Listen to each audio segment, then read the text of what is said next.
నామమున ప్రియులైన మీ అందరికీ వందనములు శుభములు తెలియజేస్తున్నాను. ప్రియులరా, ఈరోజు మనము ధ్యానించబోతున్నటువంటి అంశము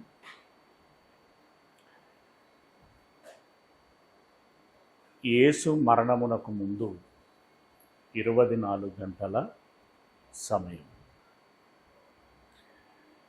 యేసు మరణమునకు ముందు 24 గంటల సమయం. ప్రియ దేవుని వారలారా, యేసు ప్రభుల వారు తన మరణమును గురించినటువంటి మాటలని అనేక మార్లు ప్రత్యక్షంగాను పరోక్షంగాను తెలియచేస్తూ తన మరణ దినము సమీపించినటువంటి వేళ ఇంకా 2 దినములకు పస్కా పండుగ వచ్చును కదా అని వారికి జ్ఞాపకము చేసి ఆయన బేతనీయ అనేటువంటి గ్రామమునకు వెళ్ళాడు. అక్కడికి వెళ్ళిన తర్వాత మార్తా సహోదరి అయినటువంటి మరియా విలువ కలిగినటువంటి అత్తరును తీసుకొచ్చి ఆయనను తన అత్తరుతో ప్రోక్షించింది. అప్పుడు శిష్యులు ఉద్దేశము అర్థం కాక, అయ్యో విలువైనటువంటి అత్తరును నేలపాలు చేశావు కదా అని చెప్పి వారి యొక్క బాధని అసహనాన్ని వ్యక్తం చేసినప్పుడు యేసు ప్రభుల వారు అంటారు, ఆమె నా మరణ సమాధి నిమిత్తము ఆ అత్తరును పోసి ముందుగా సిద్ధపరుస్తున్నది గనుక మీరు ఆక్షేపించకండి. ఆమె మంచి పని చేస్తున్నది. సువార్త ప్రకటించబడుచున్నటువంటి చోటనెల్లా ఆమె చేసినటువంటి పని జ్ఞాపకమునకు వచ్చును.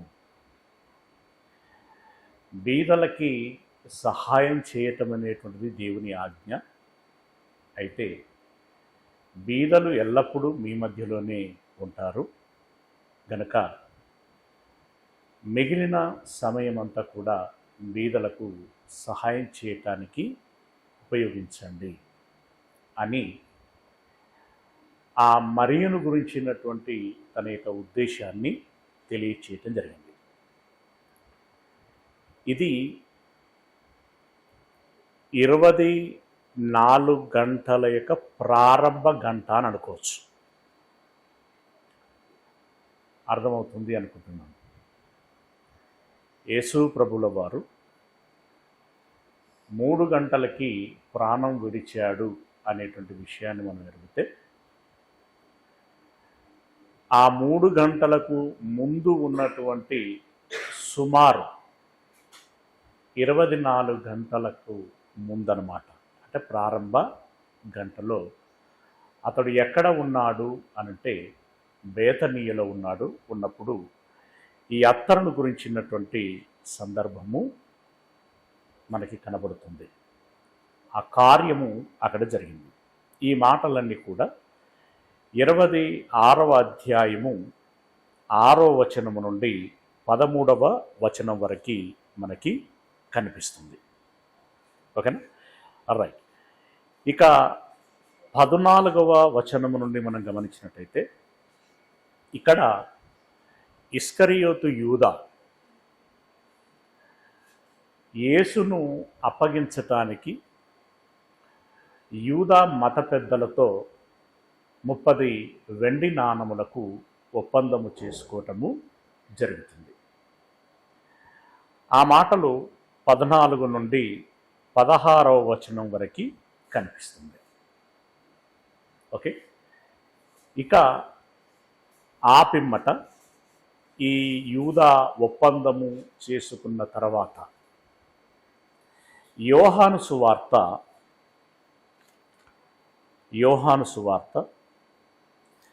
13వ అధ్యాయము. యోహాను సువార్త 13వ అధ్యాయము ప్రారంభ వచనము నుండి 13వ అధ్యాయము ప్రారంభ వచనము నుండి మనము చదువుకుంటే నేను చదువుతాను ఎందుకంటే ఇది ఒక సుదీర్ఘమైనటువంటి ఒక వ్యాసంలాగా ఉంటుంది. తాను ఈ లోకము నుండి తండ్రి యొద్దకు వెళ్ళవలసిన గడియ వచ్చినని యేసు పస్కా పండుగకు ముందే ఎరిగిన వాడై, ఇదంతా కూడా ఇప్పుడు మత్తయి సువార్తలో మనం గమనించింది అన్నమాట. ఓకే, ఆ సందర్భమును ఇప్పుడు నేను కంటిన్యూ చేయడానికి ప్రయత్నం చేస్తున్నాను. ఈ లోకములో ఉన్న తన వారిని ప్రేమించి వారిని అంతము వరకు ప్రేమించారు. వారు భోజనము చేయుచుండగా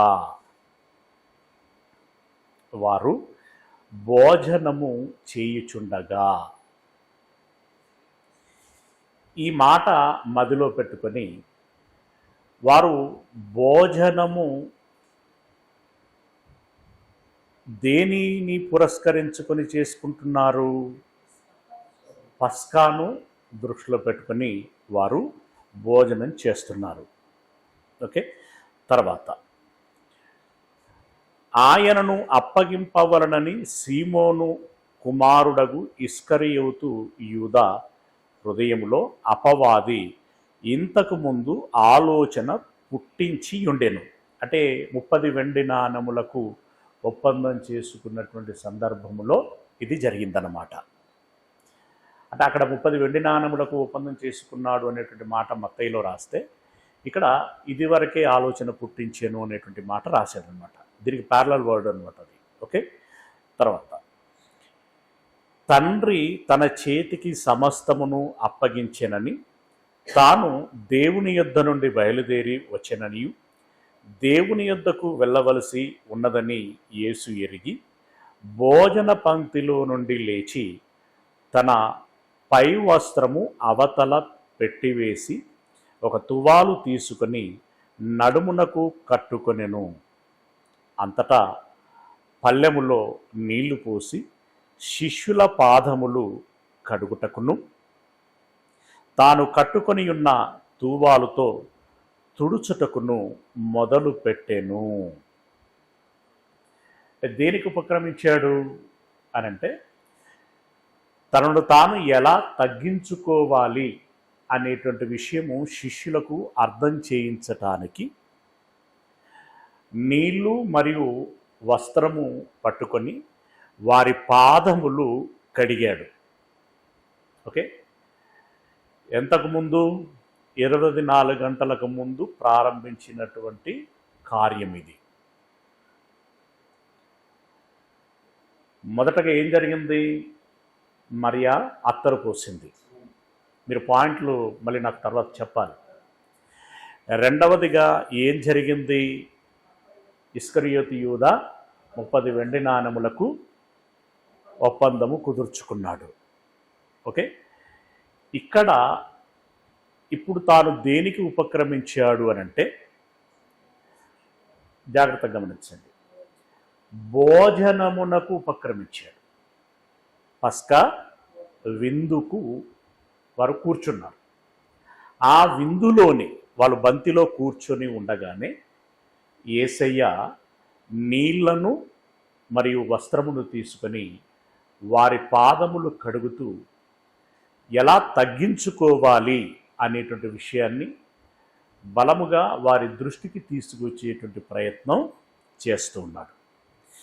ఈ మాట ఇలాగే మదిలో ఉంచుకొని లూకా సువార్త 22వ అధ్యాయము, నేను ఇక్కడ ఇట్లా మళ్ళీ వేరే సువార్తలోనికి వెళుచున్నాను అనంటే దీనికి ప్యారలల్ వర్డ్స్ అనేటువంటి విషయాన్ని మీరు గమనించండి. ప్యారలల్ సందర్భము ఇక్కడ ప్రస్తావించినటువంటి ప్రత్యేకమైనటువంటి మాట, మనం జ్ఞాపకం చేసుకోవాల్సినటువంటి మాట అక్కడ ఉంటుంది అని దాని అర్థం. ఓకే, లూకాసు వార్త 22వ అధ్యాయము 7వ వచనము.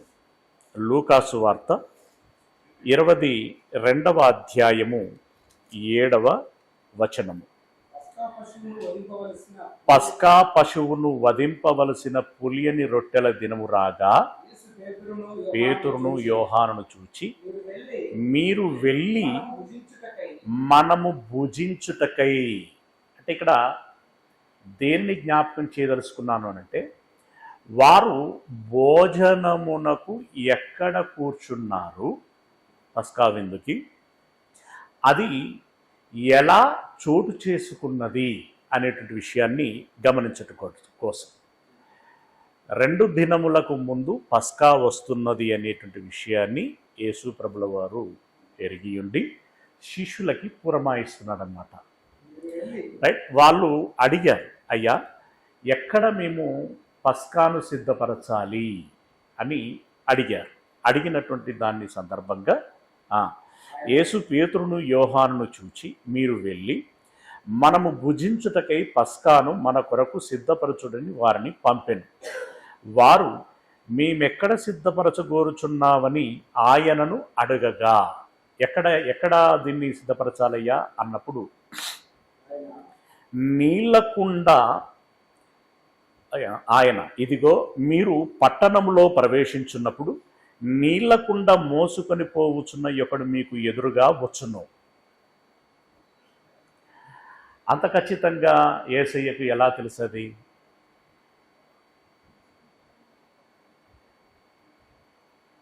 వందల వేల మంది ఉన్నటువంటి ఆ సమాజంలో ఒక మీటింగ్లో పచ్చచీర కట్టుకున్నటువంటి చెల్లమ్మ లేచి నిలబడు అనంటే ఎవరో ఒకరు లేచి నిలబడతారు. అంటే అది ఏంటన్నమాట, కళ్ళు మూసుకొని రాయేయటం. అది ఎవరికో ఒకరికి తగులుతుంది. కానీ ఇక్కడ అలా కాదు. ఎందుకంటే ఒకవేళ సరే ఊరన్నప్పుడు, పట్టణం అన్నప్పుడు ఆ రోజుల్లో నీళ్లు మోసుకుపోవటమే కాబట్టి ఎవరో ఒకరు మోసుకుపోతూనే ఉంటారు. అది కూడా అలా అవటానికి అవకాశం ఉంది. కానీ ఆ నీళ్లకుండా మోసుకుపోతున్నంత మాత్రాన అతన్ని అడగగానే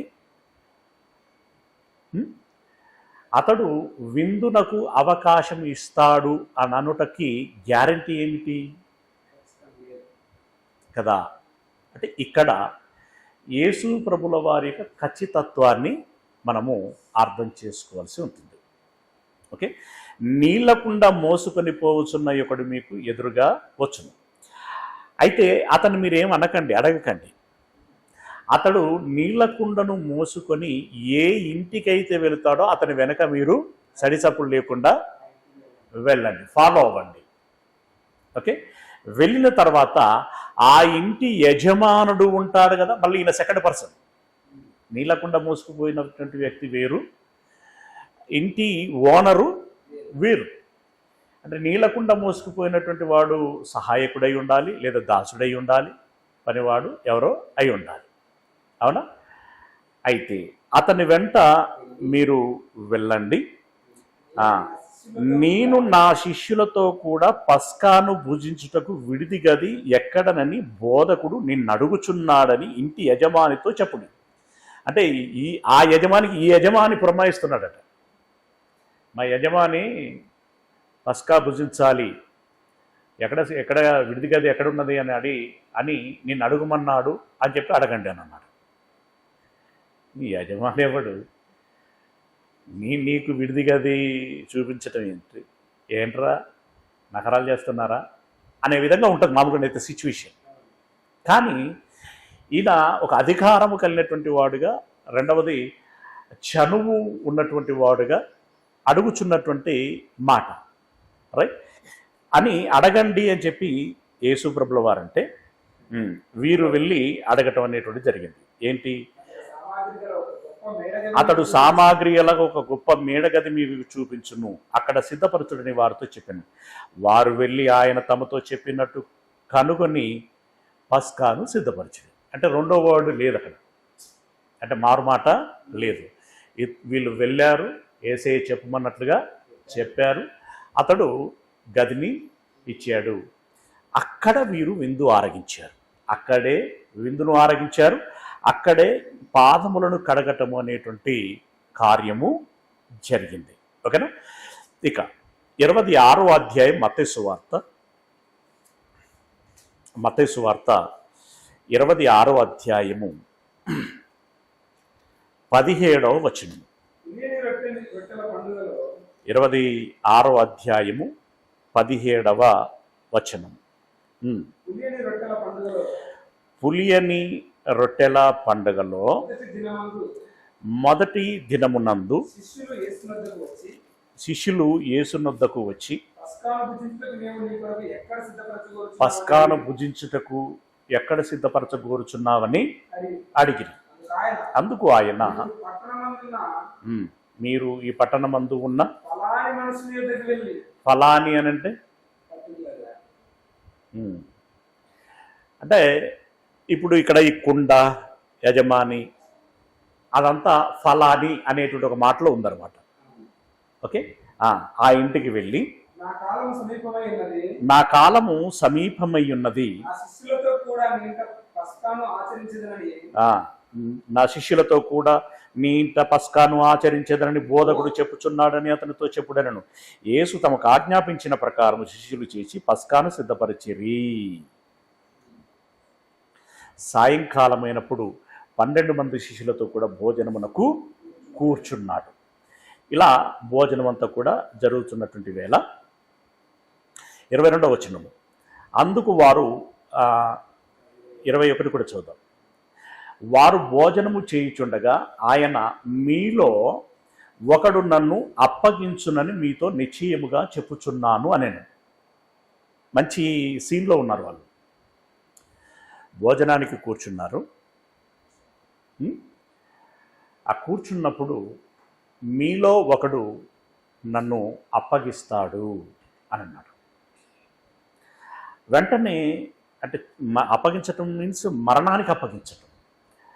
అప్పుడు వారిలో ఆందోళన కలిగింది, బహు దుఃఖము కలిగింది. నిశ్చయంగా చెప్పుచున్నాను. అందుకు వారు బహు దుఃఖపడి ప్రతి వాడును, ప్రభువా నేనా, ఎందుకంటే అది పాలుపోనటువంటి విషయం, అర్థం కానటువంటి విషయం కాబట్టి నేనా నేనా అని చెప్పి 12 మంది వరుసగా అడగటం ప్రారంభించారు. ఆయన, నాతో కూడా పాత్రలో చెయ్యి ముంచిన వాడెవడో వాడే నన్ను అప్పగించువాడు అని అన్నాడు. నాతో కూడా పాత్రలో చెయ్యి వేసేటువంటి వాడు అంటే మరి అందరూ వేస్తారు కదా, అందరూ తీసుకుంటారు కదా కదా అది మనసులో పెట్టుకోండి. ఇప్పుడు ఎవరిని గురించి ఈ మాట చెప్తున్నాడు అంటే, నాతో కలిసి భోజనం చేస్తున్నటువంటి వాడే నన్ను అప్పగించును అన్నట్లుగా చెప్తూ, మనిషి కుమారుని గూర్చి వ్రాయబడిన ప్రకారము ఆయన పోగుచున్నాడు. కానీ ఎవని చేత మనిషి కుమారుడు అప్పగింపబడుచున్నాడో ఆ మనుషునికి శ్రమ, ఆ మనుషుడు పుట్టి ఉండని ఎడల వానికి మేలని చెప్పెను. నా గురించి ప్రవక్తలు చెప్పినట్లుగా, ధర్మశాస్త్రములో వ్రాయబడినట్లుగా నేను వెళుతాను. నా రూటు, నా జర్నీ యథావిధిగా ఉంటుంది. కానీ ఆ జర్నీలో మరణమునకు అప్పగించేటువంటి ఆ పాత్ర ఏదైతే ఉంటుందో, దానికోసం ఎవరైతే అప్పగిస్తాడో వానికి శ్రమ, వాడు పుట్టకుండా ఉండిన ఎడల వానికి మేలని చెప్పాను. ఆయనను అప్పగించిన యూదా అంటే అందరూ అడిగారు, చివరికి వచ్చేసరికి యూదా కూడా అడిగాడనమాట. ఎందుకంటే అందరితో పాటు నువ్వు కూడా కాదు అని నన్ను అంటే క్లీన్ చీట్ వస్తుంది అని చెప్పేసి ఆయన ఆశ. నేనా అని చెప్పి అడగగా ఆయన, నీవన్నట్టే అనెను. అవును, నీవే నన్ను అప్పగించేది అని అన్నాడు. వెంటనే అక్కడి నుండి యూదా వెళ్ళిపోయాడు. ఇంకా ఎలా, అసలు ఏ ముఖం పెట్టుకొని ఉంటాడు అక్కడ? యేసయ్యను శిలువ మరణమునకు అప్పగించేటువంటి వాడుగా నిగ్గు తేల్చబడిన తర్వాత అక్కడ ఉండటానికి మొహం చెల్లదు కదా, అక్కడ నుండి వెళ్ళిపోయాడు. ఓకే, మళ్ళీ ఇప్పుడు మనం యోహాను సువార్తలోనికి వస్తే, యాక్చువల్గా ఆర్డర్ ఆఫ్ సీక్వెన్స్ అనేటువంటిది యోహానులో ప్రాపర్గా ఉంటుంది. బట్ కొన్ని ఎక్స్ట్రా విషయాలు అనేటువంటివి మిగతా సువార్తలను మనం గమనిస్తున్నాం. 24 గంటల ముందు అనేటువంటి ఈ సందర్భము 13వ అధ్యాయం నుండి ప్రారంభమైంది అనేటువంటి విషయాన్ని మనం గుర్తుంచుకోవాలి. Okay, right. ఇప్పుడు అలా పాత్రలో చేయి వేశారు. ఇస్కరియోతు యూదా వెళ్ళిపోయాడు. అతడు నీళ్ళని వస్త్రాన్ని తీసుకొని కాళ్ళు కడిగాడు. అలా ఈ మాటలన్నీ కూడా మనకు ఎక్కడి దాకా కనిపిస్తాయి అంటే 20వ వచనం వరకు కనిపిస్తాయి. అంటే అక్కడ దాకా ఏముంటుందనంటే తగ్గించుకున్నటువంటి వాడు హెచ్చించబడతాడు అనేటువంటి విషయాలని వాళ్ళకి అర్థం చేస్తూ వచ్చాడు. ఎందుకంటే చాలా సందర్భాలు మనం చాలా పాయింట్లు మాట్లాడుకోవాల్సి ఉన్నది కాబట్టి ఆ వివరణలోనికి నేను వెళ్ళటం లేదు. మనం అనేక పాఠాలలో వాటి వివరణ అంతా కూడా మాట్లాడుకొని ఉన్నటువంటి వారం కాబట్టి. ఓకే, ఇక 21వ వచనం నుండి మనం గమనించినట్టయితే, యేసు ఈ మాటలు పలికిన తర్వాత ఆత్మలో కలవరపడి, మీలో ఒకడు నన్ను అప్పగించునని మీతో నిశ్చయముగా చెప్పుచున్నానని రూఢిగా చెప్పెను. ఇక్కడ ఒక విషయం మనం గమనించుకోవాల్సినటువంటి విషయం ఏంటంటే, ఇస్కరియోతు యూదా ఎప్పుడు వెళ్ళిపోయాడు అనంటే, యేసు ప్రభుల వారు వారి పాదములను కడిగిన తర్వాతనే. అంటే ఇక్కడ గమనించవలసిన ముఖ్య విషయం ఏంటంటే, తనను మరణమునకు అప్పగించినటువంటి యూదా యొక్క కాళ్ళను కూడా కడిగాడు. ఆ తర్వాతనే భోజనము తీసుకోవటం అనేటువంటిది జరిగింది. ఆ భోజనము తీసుకుంటున్నప్పుడే ఎవరు నన్ను అప్పగిస్తాడు అనేటువంటి ప్రస్తావన వచ్చింది. దానిలో భాగంగా ఆయన ఎవరిని గూర్చి ఇలాగూ చెప్పెనో అని శిష్యులు సందేహపడుచు ఒకరి తట్టు ఒకరు చూచుకొనుచుండగా, ఆయన శిష్యులలో యేసు ప్రేమించిన ఒకడు యేసు రొమ్మున ఆనుకొనుచుండెను గనక ఎవరిని గూర్చి ఆయన చెప్పెనో అది తమకు చెప్పుమని సీమోను పేతురు అతనికి సైగ చేసెను. ఎందుకంటే నన్ను అప్పగించబోతున్నాడు మీలో ఒకడు అన్నప్పుడు అది భయం కలిగించేటువంటి విషయం కదా, దుఃఖపెట్టేటువంటి విషయం కదా. గనుక ఎవరు అనేటువంటి సందేహము, ఆందోళన ఉన్నటువంటి ఆ వేళ పేతురు గారు ఏం ఆలోచించాడు అనంటే, యేసు ప్రభుల వారికి యోహాను అనేటువంటి శిష్యుడు ఇష్టమైనటువంటి శిష్యుడు. అతడు తనకు దగ్గరగా ఉండేటువంటి శిష్యుడు కాబట్టి ఆ శిష్యునికి సైగ చేశాడట పేతురు. ఎవరో కనుక్కో ఒకసారి, నీకేమైనా చెప్పిందా, నీకేమైనా తెలుసా అని చెప్పి ఆ ఆతృతతో, ఎందుకంటే పేతురు గారికి ఆందోళన కలిగించినటువంటి విషయం అన్నమాట. కనుక్కోమని చెప్పేసి ఆ శిష్యుణ్ణి అడిగాడు. గనక ఎవరిని గూర్చి అని చెప్పినో అది తమకు చెప్పుమని సీమోను పేతురు అతనికి సైగ చేశాను. అతడు యేసు రొమ్మున ఆనుకొనుచు, ప్రభువా వాడెవడని ఆయనను అడిగాను. అంటే అతడు సైగ చేసిండు, ఈయన అడిగితే అందుకు యేసు, నేనొక ముక్క ముంచి ఎవనికి ఇచ్చేదనో వాడే అని చెప్పి. ఇందాక మనం మత్తయి సువార్తలో లూకా సువార్తలు అంటున్నాం, మత్తయిలో మనం చదువుకున్నటువంటి సందర్భాన్ని బట్టి అక్కడ ఏమన్నాడు అంటే, నాతో పాటు పాత్రలో ఎవరు చేయి వేస్తాడో అనేటువంటి మాట అన్నాడు. అంటే దాదాపుగా మనం అందరూ వేస్తారు అని చెప్పి అర్థం చేసుకుంటున్నటువంటి విషయం. కానీ ఎస్పెషల్గా ఆ వర్డ్ వాడినటువంటి విధానము ఏంటి అని అంటే, ఇదిగో ఇది అని మనం అర్థం చేసుకోవచ్చు. ఏమన్నాడు, నేను ఒక ముక్క ముంచి ఎవరికి ఇచ్చేదనో వాడే అని చెప్పి. అంటే పాత్రలో చేయి వేయివాడు అంటే నేను ప్రత్యేకంగా వాడికి ఈ రొట్టె ముక్కను ఇస్తాను అని చెప్పాడు. నేను ఒక ముక్క ముంచి అంటే దేంట్లో ముంచి ఉంటాడు, మేబీ ఏదో సూప్, అంతేనా, ఆ సూప్లో ముంచి ఎవరికైతే ఇస్తానో వాడే అని చెప్పి ఒక ముక్క ముంచి సీమోను కుమారుడు ఇస్కరియోతు యూదాకు ఇచ్చెను. నాతో పాటు అని అంటే ఒకే రొట్టె ముక్కను 2 చేతులు పట్టుకున్నాయి. ఇతడు ఇచ్చాడు, అతడు తీసుకున్నాడు. ఓకేనా? రైట్. వాడు ఆ ముక్క పుచ్చుకొనగానే సాతాను వానిలో ప్రవేశించెను. ఇంతకుముందు 3వ వచనంలో ఏం చదువుకున్నాం? సాతాను వాడికి ఆలోచన కలగజేసిండు చదువుకున్నాం. అక్కడ ఆలోచన కలగజేసింది, ఇక్కడ అమలు చేయమని చెప్పి ప్రేరేపించింది. ఓకే, గనక ఏ పుచ్చుకొనగానే సాతాను వానిలో ప్రవేశించెను. యేసు నీవు చేయుచున్నది త్వరగా చేయమని వానితో చెప్పగా ఆయన ఎందు నిమిత్తము అతనితో ఈలాగు చెప్పెనో అది భోజనమునకు కూర్చుండిన వారిలో ఎవనికి తెలియలేదు. నాతో పాటు చేయి వేయువాడు అని అన్నాడు, కానీ ఆ క్లారిటీ లేదు వాళ్ళకి. ఇప్పుడు ముక్క ఇచ్చి యూదాకి చెప్తున్నాడు, నువ్వు చేయదలుచుకున్నటువంటి పని త్వరగా చెయ్యము అని.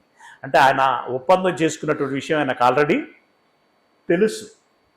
ఆ పనిలో అతడు ఉన్నాడు గనక నువ్వు చెయ్యాలని అనుకుంటున్నటువంటిది త్వరగా చెయ్యమని చెప్పి యూదాకి చెప్పాడు. ఆయన ఎందు నిమిత్తం ఈ మాట చెప్పాడని వాళ్ళకి అర్థం కాలేదు. అయితే 29 వచనం, డబ్బు సంచి యూదా యుద్ధ ఉండెను గనక వాళ్ళు అనుకుంటున్నారు, శిష్యులు అనుకుంటున్నారు, ఏమని అనుకుంటున్నారంటే డబ్బు సంచి యూదా యుద్ధ ఉండెను గనక పండుగకు తమకు కావలసినటువంటి వాటిని కొనుమని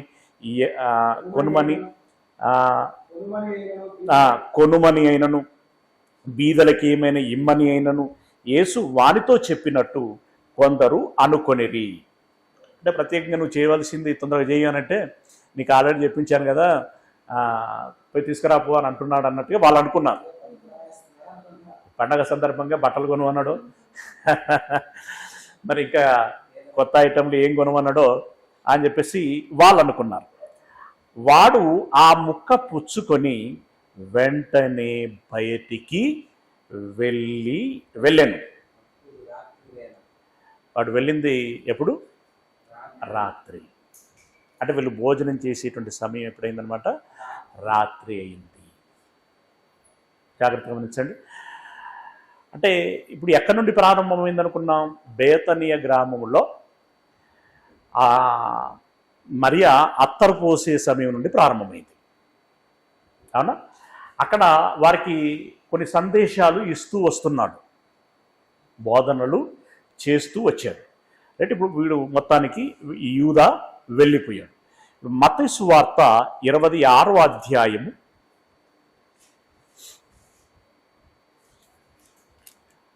మత్తయి సువార్త ఆల్రెడీ చదివేశాం. Okay, right. ఇక 31వ వచనంలోనికి మనం వచ్చినట్లయితే వాడు యోహాను సువార్త. ఇక యోహాను మనం కంటిన్యూ అవుతూ ఉంటాం. ఇది యాక్చువల్గా ఇది మన స్టడీ అన్నమాట, సీక్వెన్స్ స్టడీ. బట్ ప్రత్యేకమైన సందర్భాల కోసం మిగిలిన సువార్తలలోనికి వెళ్తూ ఉంటాం. యోహాను సువార్త 13వ అధ్యాయం 31వ వచనం, వాడు వెళ్ళిన తర్వాత యేసు ఇట్లను, ఇప్పుడు మనుష్య కుమారుడు మహిమపరచబడి ఉన్నాడు, దేవుడును ఆయన యందు మహిమపరచబడి ఉన్నాడు అని చెప్పి వాళ్ళకు ఒక మెసేజ్ ఇచ్చాడు. ఓకే, ఆ మెసేజ్ కంక్లూజన్ ఏంటంటే 35వ వచనంలో, మీరు ఒకని ఎడల ఒకడు ప్రేమ గల వారైన ఎడల దీన్ని బట్టి మీరు నా శిష్యులని అందరూ తెలుసుకొందురు అని చెప్పాడు. తర్వాత 36వ వచనములో, సీమోను పేతురు, ప్రభువా నీవెక్కడికి వెళ్ళుచున్నావని ఆయనను అడుగగా,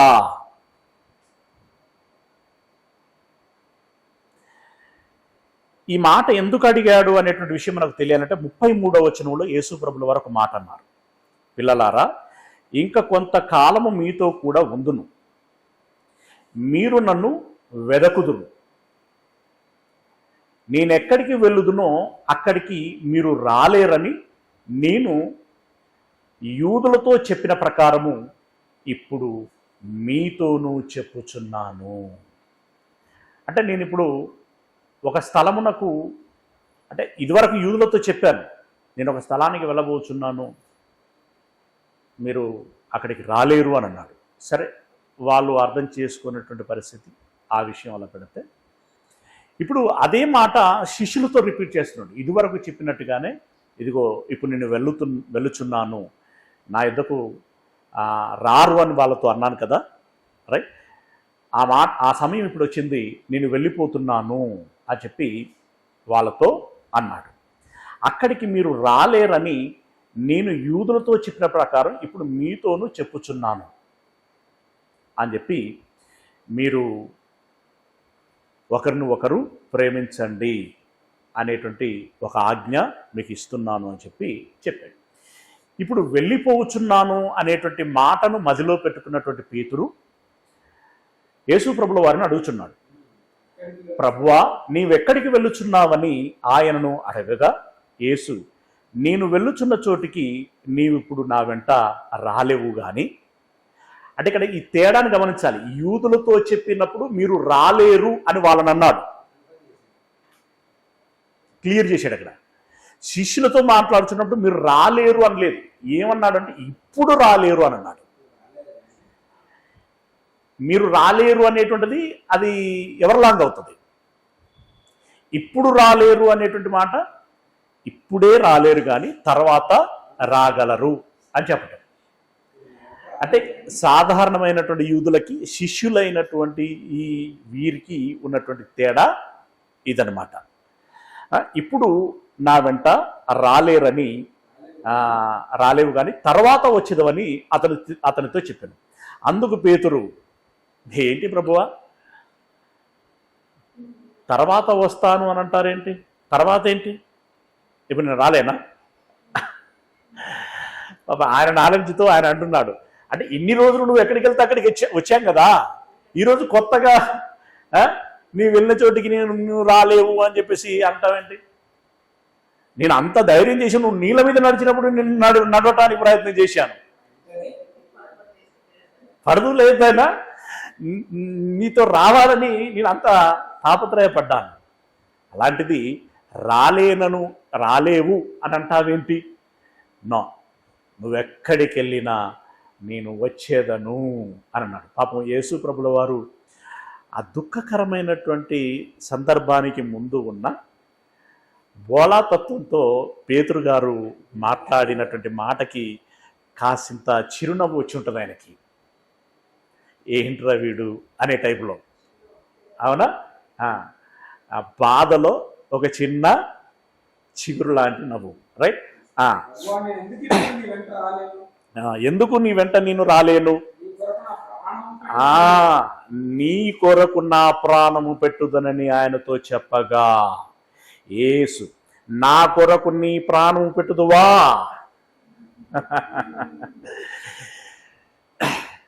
పాప ఈయనేమో సర్వజ్ఞానం ఎరిగిన వాడే, వాళ్ళేమో సాధారణ జ్ఞానము కలిగినటువంటి వారు. అంటే సాధారణాన్ని ఎందుకంటే లిమిటెడ్ జ్ఞానం కలిగినటువంటి వారు కనుక ఆయన ఆలోచనకి వీళ్ళ ఆలోచనకి చాలా తేడా ఉంటుంది.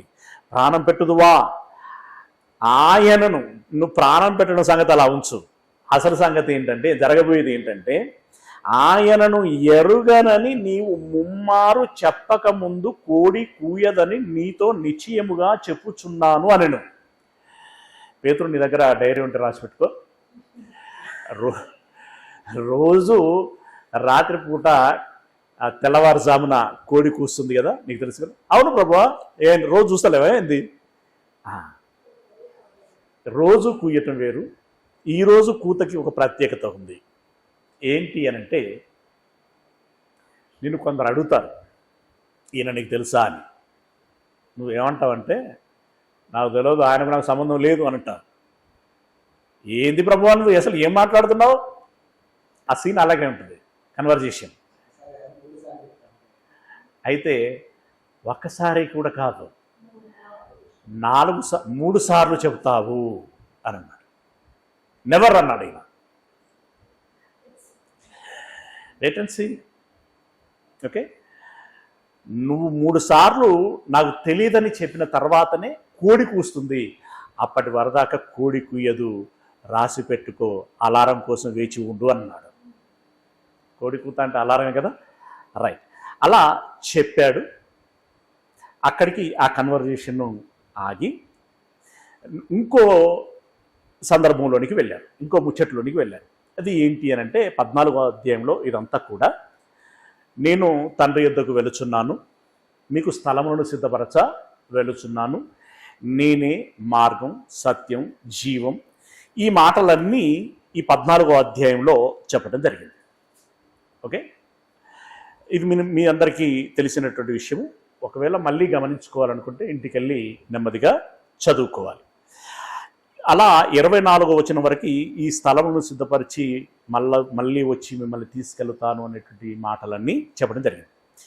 ఇక 25వ వచనం నుండి దాదాపుగా ఈ 16వ అధ్యాయము కొన్ని వచనాల వరకు కూడా పరిశుద్ధాత్మను నేను పంపిస్తాను, అతడు వచ్చి మిమ్మల్ని సంపూర్ణ సత్యములోనికి నడిపిస్తాడు అనేటువంటి మాటలు చెప్పాడు. మధ్యలో 15వ అధ్యాయంలో నేను నిజమైనటువంటి ద్రాక్షావల్లిని, నాతో మీరు అంటు కట్టబడి ఉండాలి, అప్పుడు మీరు ఫలించెదరు అనేటువంటి మాటలు. అంటే చూడండి, ఇది చాలా ఇంపార్టెంట్. ఈ టైం అంతా ఎక్కడ గడుస్తున్నది, ఎప్పుడు గడుస్తున్నది? రాత్రి పస్కాను భుజించారు అన్న. ఇస్కరియోతు యూదా వెళ్ళిపోయాడు. వెళ్ళిపోయిన తర్వాత ఇప్పుడు అప్పగించేటప్పుడు మీరు నన్ను ఎరగనని చెప్తారు అని చెప్పి ఆ కన్వర్జేషన్ జరిగింది. తర్వాత స్థలములను సిద్ధపరచ వెళుచున్నాను అని చెప్పి లాంగ్ మెసేజ్ ఇస్తున్నాడు. అక్కడ రాత్రిపూటని లాంగ్ మెసేజ్ ఇచ్చాడు. ఆ తర్వాత అంటు కట్టబడటం అనేటువంటి సందర్భాన్ని గురించినటువంటి లాంగ్ మెసేజ్ ఇచ్చాడు. అంటే ఒక పెయిన్ అనేటువంటిది, ఒక చావు అనేటువంటి, చావు అంటే ఆయన భయపడ్డాడంటే ఎస్ భయపడ్డాడు కనుకనే నీ చిత్తమైతే ఈ పాత్ర నా ఎదురుండి తొలగించుము అని చెప్పేసి విన్నపించుకున్నాడు. అంత భయం ఉన్నా కూడా విన్నపించుకున్నా అంత భయములో మళ్ళీ దేవుని చిత్తానికే తలొగ్గటానికి మనసు కలిగినటువంటి వాడు. ఈ సిచ్యువేషన్ మనం అర్థం చేసుకోవాలి. అంటే అందుకే ఆ మాట అన్నాడు. ఏమన్నాడు అంటే ఆత్మ సిద్ధమే కానీ శరీరము బలహీనము. భయపడుతున్నది శరీరం, పెయిన్ అన్నమాట. ఓకే, ఆత్మ సిద్ధమే.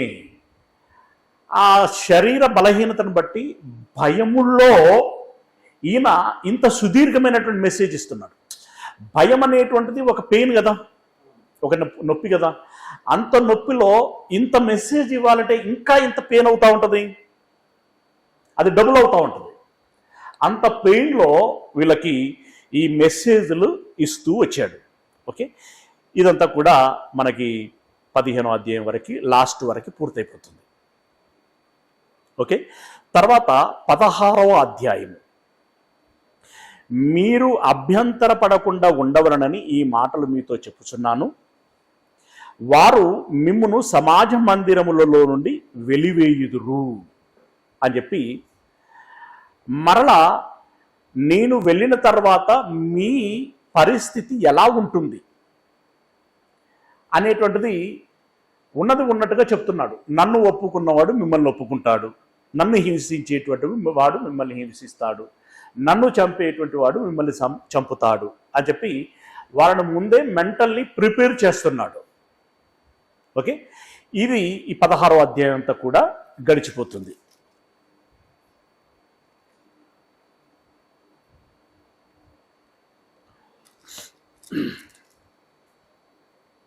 ఇరవై 28వ వచనం, 16వ అధ్యాయం 28వ వచనంలో, నేను తండ్రి యొద్ద నుండి బయలుదేరి లోకమునకు వచ్చి ఉన్నాను, మరియు లోకమును విడిచి తండ్రి యొద్దకు వెళ్ళుచున్నానని వారితో చెప్పాను.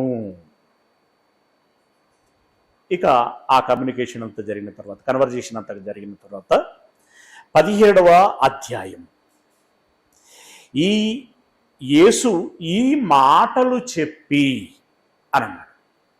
వేరే సువార్తల్లో ఈ మాటలు చెప్పి అన్న తర్వాత అన్నప్పుడు ఏం చెప్పాడబ్బా మీద చూస్తే ఇంత లాంగ్ మెసేజ్లు మనకు అక్కడ కనపడవు. ఆ సందర్భం, ఆ ప్లేస్ అవి వేరే ఉంటాయి. ఓకే, అంటే ఇప్పుడు ఆ ఓవర్ నైట్లో ఎన్ని మెసేజ్లు ఇచ్చాడు?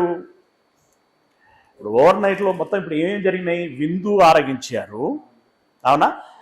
తర్వాత శిష్యుల పాదములు కడిగాడు, ఆ తర్వాత భోజనము చేశారు, ఆ తర్వాత ఇస్కరియోతు యూదా వెళ్ళిపోయాడు. వెళ్ళిపోయిన తర్వాత వాళ్ళకి మెసేజ్లు ఇస్తున్నాడు. ఏమేమి మెసేజ్లు ఇచ్చాడు?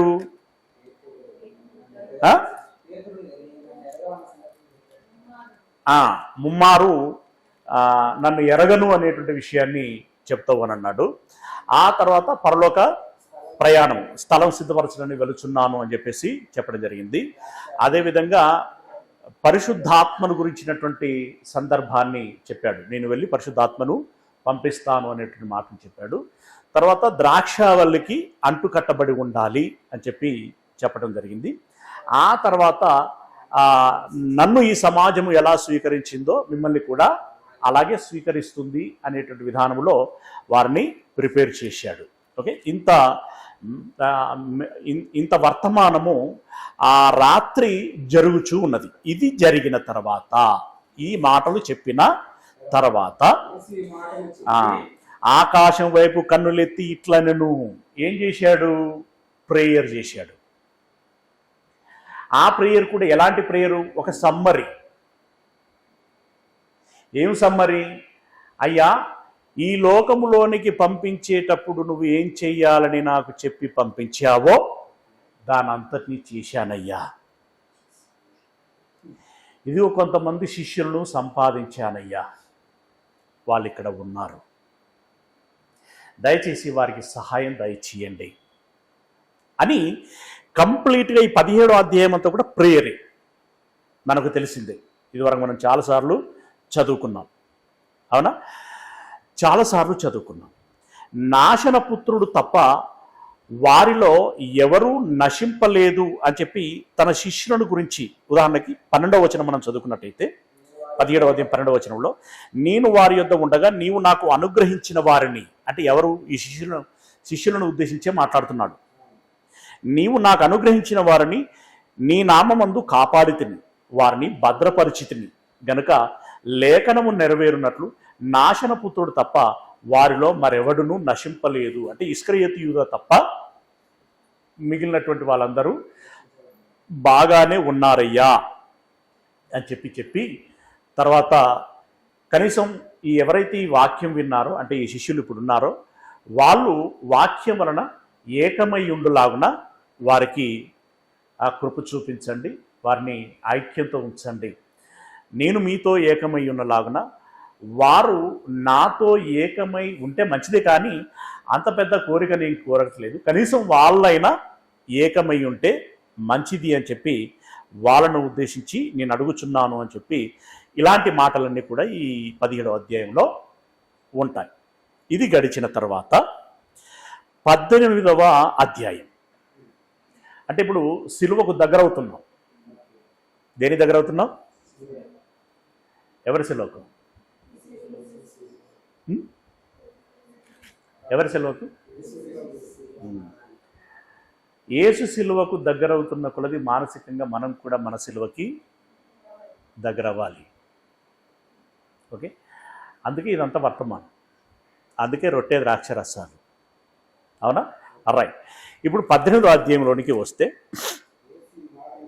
ఈ మాటలు చెప్పి, ఈ మాటలు అంటే మళ్ళీ ఈ ప్రార్థన సంబంధించినటువంటి ఈ మాటలన్నీ చెప్పి తన శిష్యులతో కూడా కెద్రోను వాగు దాటిపోయెను. అంటే ఎక్కడి నుండి ఎక్కడికి పోతున్నారు? ఇప్పుడు బేతనీయ నుండి. ఇప్పుడు ఇదంతా కూడా, ఈ సందేశం అంతా కూడా బేతనీయలోనే ఇచ్చాడు. ఓకే, ఆ బేతనీయ నుండి కెద్రోను అనేటువంటి వాగు దాటారు. దాటి ఒలీవల కొండ ఎక్కారు. ఏమండి? ఒలీవల కొండ అనేటువంటి మాట మనము ఆ సందర్భాలను ఒకసారి అక్కడికి వెళ్ళి మనం మళ్ళీ ఇక్కడికి వద్దాం. మత్తయి సువార్త 26వ అధ్యాయము 36వ వచనం. మత్తయి సువార్త ముందు ఇక్కడ గెత్సెమనే అనేటువంటి తోట, అది మనకు తెలియాల్సినటువంటి విషయం. ఇప్పుడు కెద్రోను వాగు దాటి ఒక తోట అని అన్నాడు. మనకు 18వ అధ్యాయంలో ఒక తోటకు వచ్చారన్నాడు. ఇంతకీ ఆ తోట ఏం తోట అనేటువంటి క్లారిఫికేషన్ కోసం మనం ఇప్పుడు వెతుకుచున్నాం అనమాట. మత్తయి సువార్త 26వ అధ్యాయము 36వ వచనము. వారితో కూడా గెత్సెమనే అనబడిన చోటుకు వచ్చి అని అన్నాడు. ఎక్కడికి వచ్చారు? ఆ స్థలానికి పేరు ఏంటి అనంటే గెత్సెమనే అనేటువంటిది పేరు. ఇంతకీ గెత్సెమనే ఎక్కడ ఉన్నది? ఇప్పుడు తోట అనేటువంటి పదం వచ్చింది, గెత్సెమనే అనేటువంటి పదము వచ్చింది. అంటే ఇప్పుడు ఆ రెండింటిని కలిపితే ఏమవుతుంది? గెత్సెమనే తోట. తోట అంటే ఏంటి? ఇంతకీ తోట అంటే ఏంటి? అందులో ఏవో పూసేటివి కాసేటివి ఏవో చెట్లు ఉంటాయి అంతనర్థం. ఇంతకీ ఏం చెట్లు, ఏం తోట అయి ఉంటుంది అనంటే లూకా సువార్త 22వ అధ్యాయము 39వ వచనం. లూకా సువార్త 22వ, జనరల్ ఇన్ఫర్మేషన్ అండి ఇదంతా కూడా. కాకపోతే ఒక ఆర్డర్ ఆఫ్ సీక్వెన్స్లో అసలు ఏం ఆ 24 గంటల్లో ఏమేమి జరిగింది, ఎక్కడెక్కడికి ఎలా వెళ్ళారు, ఏంటి ఆ రూట్ మ్యాప్ అనేటువంటిది అర్థం చేసుకునేటువంటి క్రమం అన్నమాట ఇది. Okay, right. లూకా సువార్త 22వ అధ్యాయము 39వ వచనము.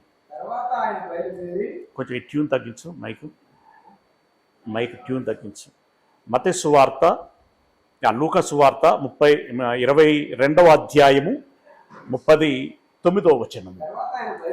తర్వాత ఆయన బయలుదేరి తన వాడుక చొప్పున